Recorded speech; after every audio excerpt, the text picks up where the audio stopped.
Guru PNS dianiaya di sekolah. Rekaman CCTV tunjukkan kekerasan oleh rekan PPPK.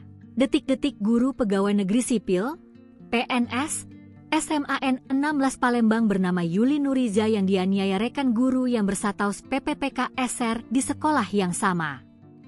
Lantaran penganiayaan yang dilakukan SR, Yuli Nuriza kini dirawat di rumah sakit menjalani perawatan akibat luka serius.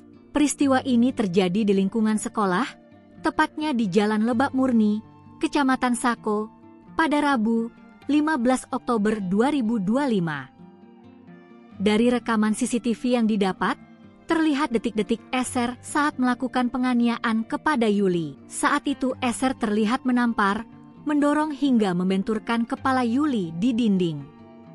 Salah seorang guru wanita yang berdiri di dekat mereka pun tampak berusaha menenangkan SR. Setelah itu, para guru lain pun tampak membantu memisahkan SR dan Yuli. Dari keterangan Yuli, ia mengaku berpapasan dengan SR lalu langsung mendapat kekerasan tersebut. Yuli menjelaskan, kejadian bermula ketika ia hendak mengembalikan berkas sertifikasi untuk ditandatangani kepala sekolah. Namun, operator sekolah menolak menerima berkas tersebut karena sebelumnya dimarahi oleh kepala sekolah. Penolakan ini memicu cekcok antara Yuli dan operator. Saat keluar dari ruangan, Yuli mengaku berpapasan dengan SR yang tiba-tiba ikut terlibat adu mulut dan langsung melakukan penganiayaan. Yuli menduga penganiayaan tersebut bukan hanya karena masalah berkas, melainkan bermotif dendam pribadi.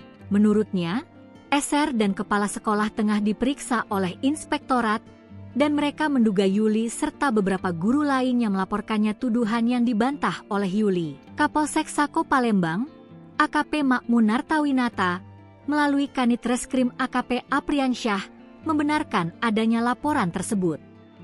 Yuli berharap laporan yang telah dibuatnya dapat segera diproses secara hukum agar mendapat keadilan atas perlakuan yang diterimanya di lingkungan kerja.